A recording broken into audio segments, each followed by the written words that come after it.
Alright YouTube, we're back with part 4 of the ASW-28 build by Volantex.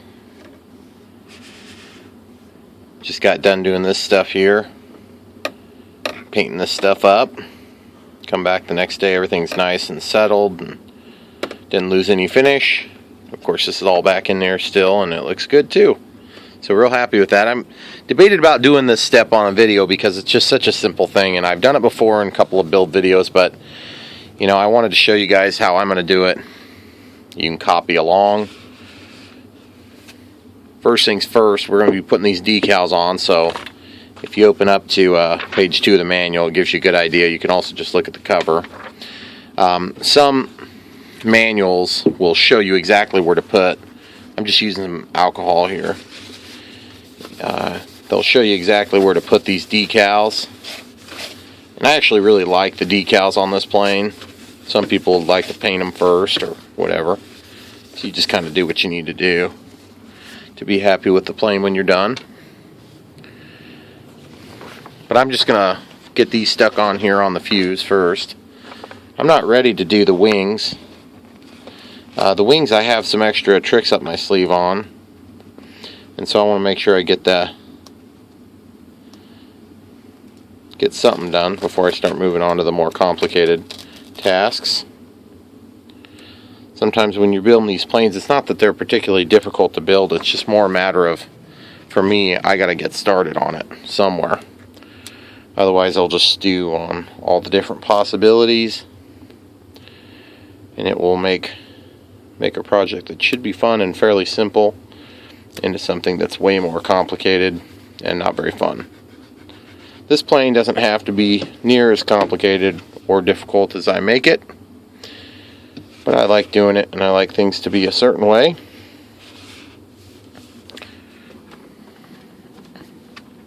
So sometimes it takes a little bit longer. But that's okay, because what happens when you get done with this plane? Well, aside from flying it, you're going to go get another plane. And if you work too quick, you're going to run out of money. I don't know, maybe I'm the only guy who has that problem. You'll eventually run out of space unless you crash every plane. Like Esteban. Excuse me. But, anyway. So, if you basically just... These things are really easy decals. You just want to take a quick gander at your drawings, try to get them a similar position. Keep pulling kind of hard, they'll keep from getting a bunch of bubbles. You do have to kind of work them a lot to get a good adhesion. And you do want to get all the air out of there.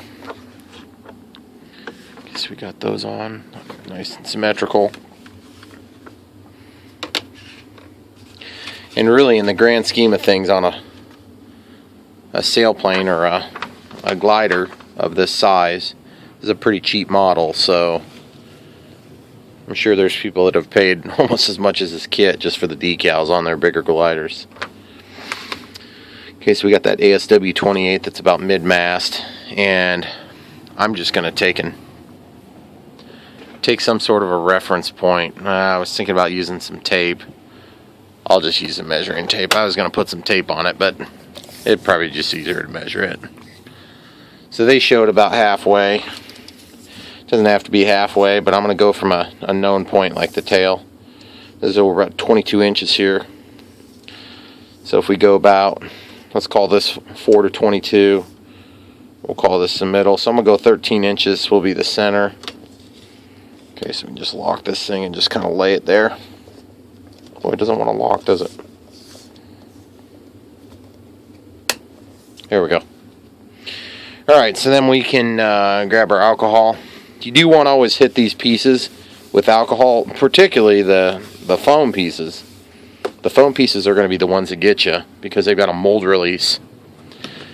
It will cause all sorts of grief if you're not careful. And pay attention to if there's a tip on the letters. Okay, so we're going to go 13 inches is the center.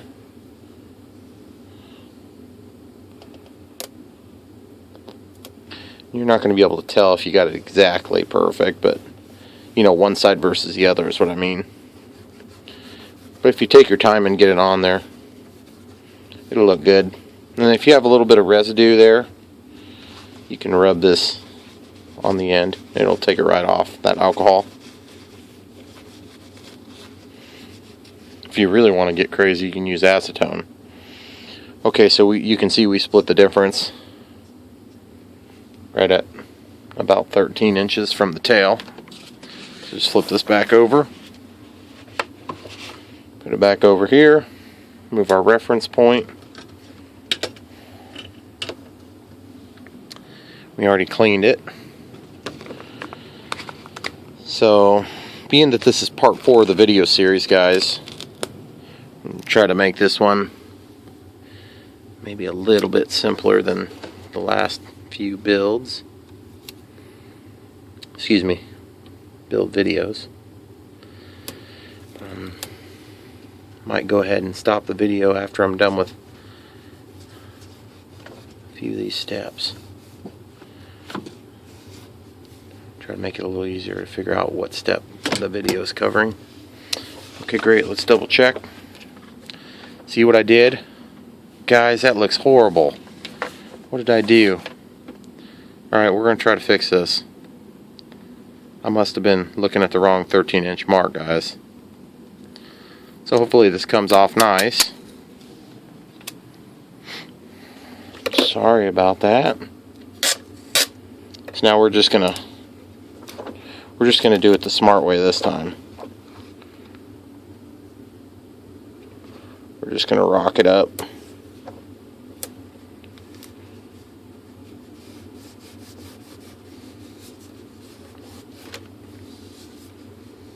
Just like that. Okay, now you can tell that the mark is a little bit closer.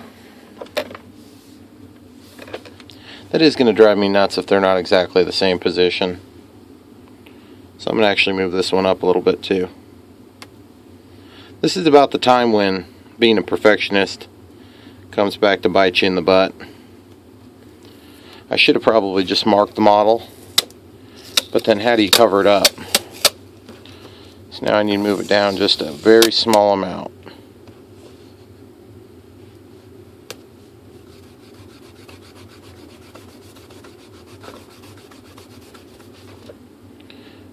Good. Good enough. Something I should have said earlier on this.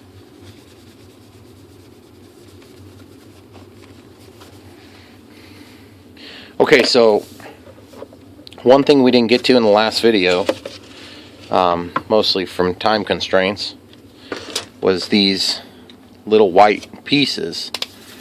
It gets to being a little bit tricky, and by the way, we're done with the decals on the fuse for now. We'll come back and put the decals on the other portions of the plane a little bit later. But for now, what we're going to look at is making it easy to get the canopy on and off. Now, I've already done this once on my last ASW-28, and I really liked the outcome. And it was super easy. So I'm going to show you how I did that. You guys can copy along on your own ASW-28. There's been a couple of different ideas out there, and in my experience, I tried a couple of different things. I can't remember the early steps, but what ends up working the best is if you can take a control servo, control arm from a servo. So I've got a bunch of servo pieces here. See this? From like servos that I didn't end up using that other type of end and screws and things like that. If I recall, I use these screws. Now, I've also got from Hobby King, I had bought some screws a while back from China, and I might go ahead and they'd be more consistent with what you got here. These have a little bit bigger head, so I'm going to pause it. We'll see if we can find those. Okay, so these screws are very little. I mean, very small. You wouldn't have to use screws necessarily. You could use this any little piece of metal that you want to melt into that plastic. But these little ones, they do seem to work real nice. And I think this is the size we used. So there's your Hobby King part number. Let's go double check if this is correct. And this is a really huge package of screws, as you can see. But the idea is you don't want to make it any bigger than it's got to be, because you will eventually weaken that plastic insert. Yeah, that should be about right. Okay, so the objective here is to make it easier to get the canopy on and off. So let's go ahead and pull it off here. Like I said, when you're sitting on the bench, it's maybe not such a big deal. But when you're out at the flying field, or you've got adverse conditions, you got wind trying to rip everything out of your hands, it's very challenging to do this. So what I've done is I've drilled a hole and put a screw in there, and it works really nice. So let's do that again real quick. Now you can see you could probably get away with these bigger screws, but I think I'm going to go with the smaller ones first, and if we have a problem, then we'll move up to the next size up. Let me get the drill ready and we'll come right back. Okay, so I found a 1mm drill bit seems to be about the right size for the shaft on these screws. And so I'm going to take this thing, and let's just look at the shape of this. You see how it's kind of got that little knob that goes down in? That's what actually comes in through the... That's what goes into the fuse. So one thing about this is you'll mushroom that plastic out if you don't drill enough material out here. So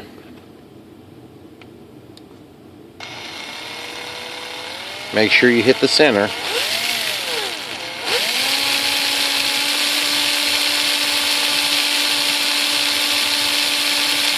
Now you don't need to go very deep.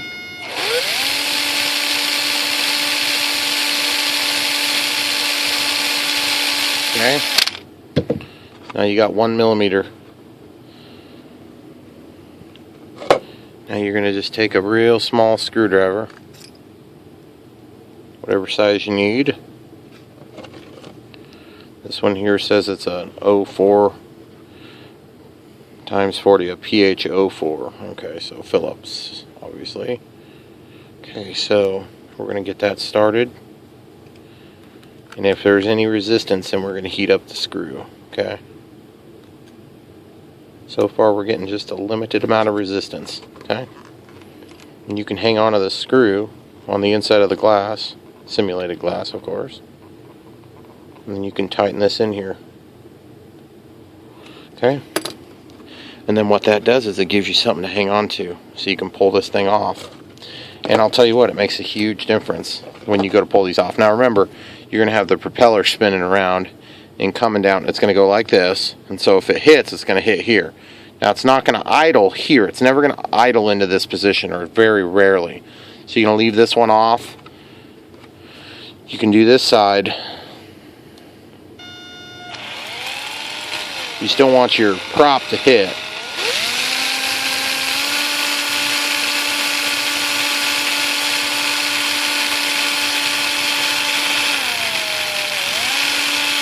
Okay, so same deal there.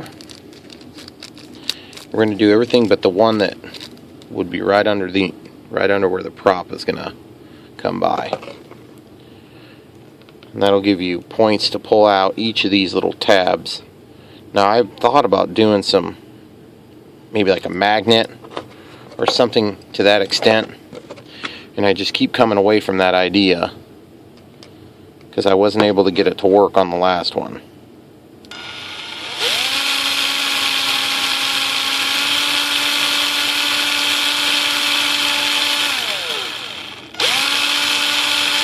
Okay.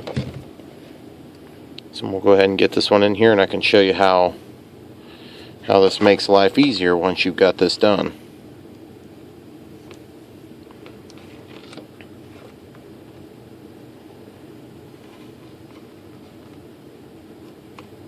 And this seems like kind of a lot of work for something that isn't really an issue. Well, go out and fly this in the field a couple of times. You tell me if it's an issue.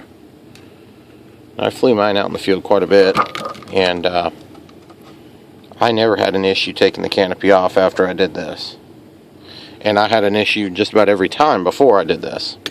Okay, so now you can see we skipped this one, okay? So when we come over to put that onto the canopy, drop those in there.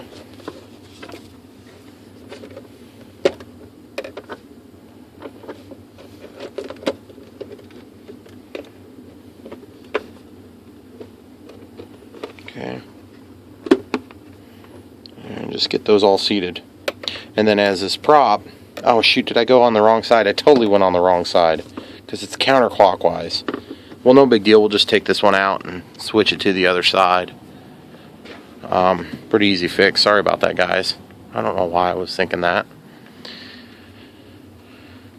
But even having that tightened in there, you get this nice knob here to pull on. And you're not necessarily having to stick your fingers under the glass, because what'll happen is you'll do this and it'll crack right up there. And again, you guys don't have to believe me. You can just do it yourself and find out I'm right later. But I would encourage you to listen to me on that one, because this canopy is one of those things that's pretty easy to break, and it's a real bummer when you do break it because it's such a pretty plane, and it's very hard to make it look right after you've cracked it up. See, exactly, I'm trying to do it. It comes off real easy once you do this.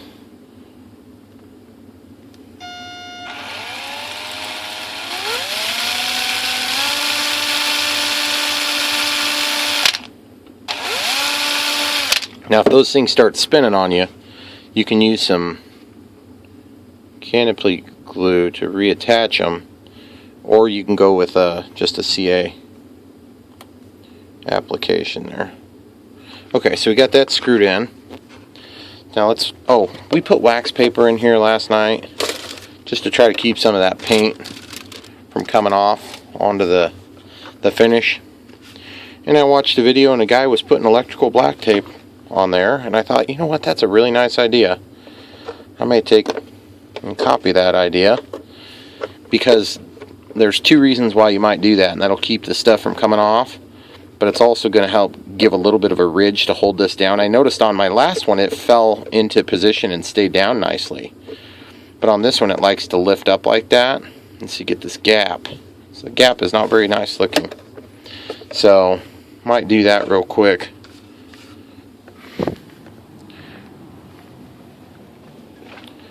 And so I'm just going to get some electrical tape. Now, I don't want to do too much of this because this is in the weight savings no-no list. And so I'm reluctant to do it from the weight standpoint, but I'm not reluctant to do it from the standpoint of I don't want to lose black paint all over. This thing is super weak and plasticky junk. So we're just going to wrap that under. Plus then, you know, that touch-up paint will be a little bit more stout then. Okay? Because we'll be holding it in place. Plus, if it comes off, then you've got a black piece of vinyl tape there. And we'll just do that twice. Now you could use that liquid electrical tape. That might be a good solution for this too. Or liquid heat shrink is what they call it sometimes. And I think Greeley makes it. You can buy just your electrical outfit. Go to Menards or Home Depot or whatever stores you guys have that sells electrical stuff. You can grab it. It comes in a small jar about yay big, and you screw off the top, and it's got a little dipstick in there that's got a brush on it. It doesn't have to be real pretty, but that actually will make a big difference in strength because it's so weak, especially around these corners here. So, good idea, whoever you were. I think it was Steve.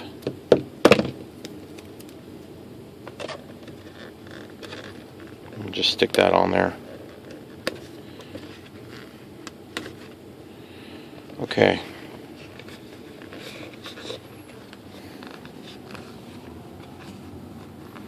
Very nice. Alright, so now that's going to help to hold this in the pocket too. A little bit more resistance on the way in, but that's exactly what we want, so it won't come out quite as bad. Cool.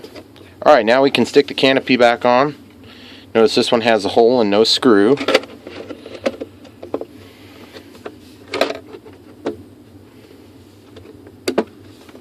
Get that on there. Okay, so now we're snapped on nicely, and as this propeller spins now, you won't be able to catch that screw because it's not going to catch on that side. And if you ever are under load, meaning you're trying to run this, it's not going to be able to catch that just because the nature of the blade, it's going to be up. In fact, we might go another half a turn in. Push this in, get another half turner, maybe a little bit more. Because then as this spins along, it won't be able to catch that lip. And a better way of saying that might be that it's not going to, because this is going to get flung out under load. Alright, cool. So that was one thing I wanted to get done yesterday, and I just kind of decided not to do it with all the wet paint and everything.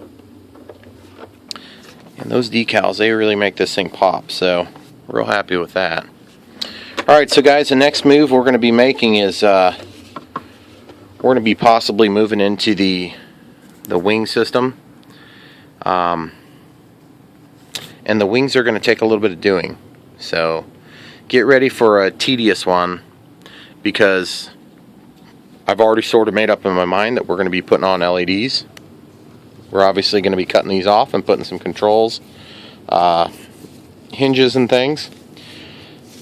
We might extend the ailerons right off the bat, because I've always done that on my ASW-28s, and then Esteban even did that. And we've had good success with controllability for the roll axis. And I don't have enough channels to do full-length ailerons while still maintaining my stabilizer. So I'm going to probably go ahead and be thinking about that some. But anyway, for now, guys, thanks a lot for watching. Come back for more. I know some of these videos drag on a little bit. Sorry about that. We'll try to keep things moving. But what a beauty, guys. What a beauty. This plane is really cool. It's really pretty. It's going to look good. You can have your very own for just a few dollars. Look below in the description. Support our affiliates. And check out the links, and you can support the people who sent this plane for us. So, thanks a lot for watching, guys. Don't forget to like and subscribe.